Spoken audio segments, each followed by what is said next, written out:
This is Greg Rakestraw, and you're watching the UIndy Xperience. We're doing this once a month from the Donatos at Madison and Edgewood, just south of the University of Indianapolis campus. Can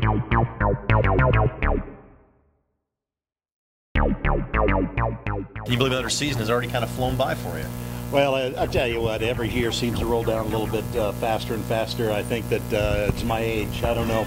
But it's fun to work with a group, and we got a great group of kids this year. Our conference is the toughest conference in the country in Division II. Last year, our women were 9th at Nationals, and we were 4th from our conference.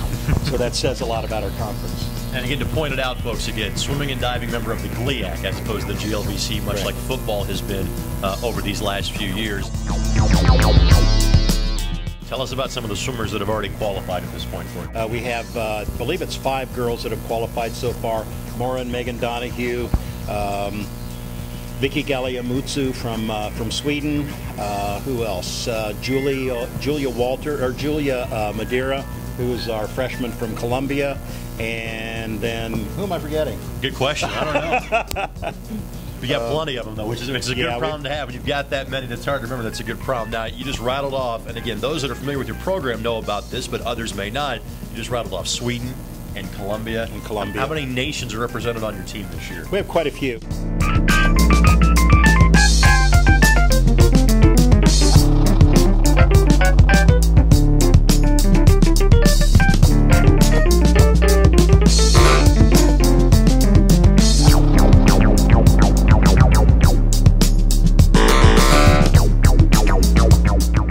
What will make this a good season? What are some of the mileposts you and your team are looking to hit in conference and national qualifying?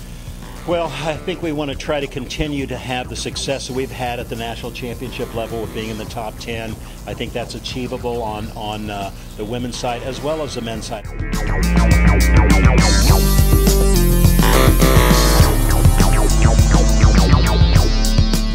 I think that this group is a group, and it's a fun group to be with. The United Nations turned into United Greyhounds. I like it. It's interesting to listen to the dialects being spoken during practice. I wish I understood them all, but I don't.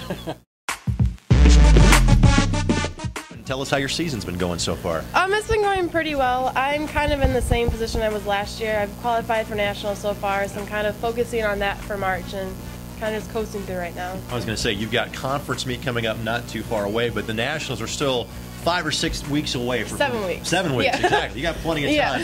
So when you've got that much time to get ready for nationals, how do you kind of ramp yourself up? How do you kind of pace yourself to try to get ready and peak at the right time?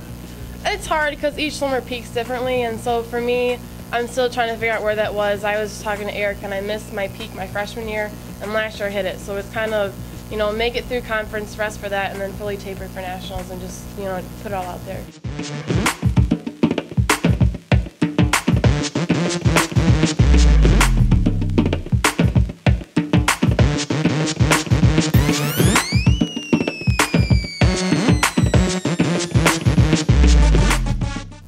A junior, tell us how things are going for you in the classroom. Very well.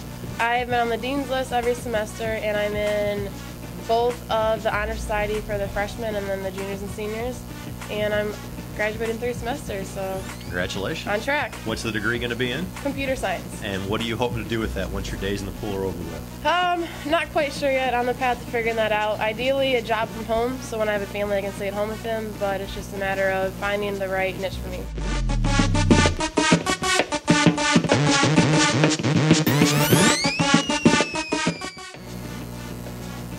How are you doing today? I'm doing fine, man. How's practice? Good. Jumped out about 20 minutes ago. It's right here. Right here. Think you got a national qualifying time in you left this season? Well, I sure hope so. Yeah. Well, we're gonna see at the end of the GLIAC, so we still got a shot in the 100 and 200 fly. So we'll see how it goes from there. All right, now senior season for you, correct? Yes, sir. Can you believe it? It's already flown by this fast. No, I can't believe it at all. 4 years went by really quickly. If there was, and hopefully you'll still have some highlights left to go over these final few weeks, but if you had to pick one highlight of what you've done here so far, what would it be?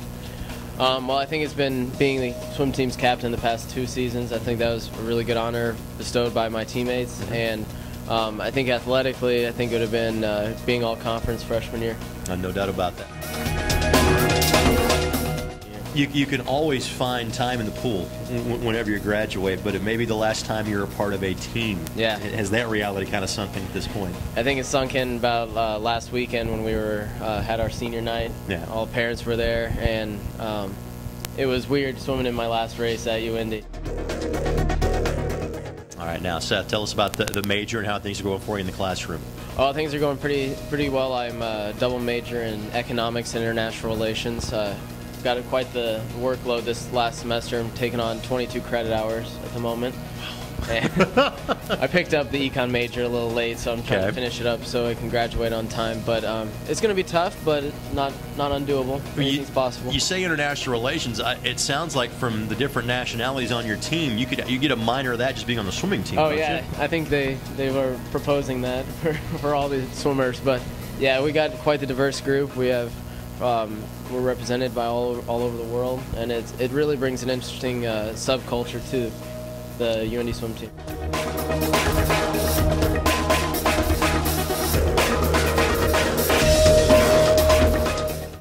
As always, thanks to the great folks at Donato's for hosting us for the UIndy Experience, located on the corner of Madison and Edgewood, just south of the University of Indianapolis campus. Of course, you can watch these features as many times as you'd like by going to the official athletic website of the University of Indianapolis, athletics.uindy.edu, where you can follow all 21 of UIndy's intercollegiate athletics programs. And of course, you'll see these features live this season on WTHR Digital 13.3, plus replays on Hometown Sports Indiana, where you catch live Greyhound football this season as part of the halftime show. For all those behind the scene, this is Greg Rakestraw. Thanks for joining us on the UIndy Experience.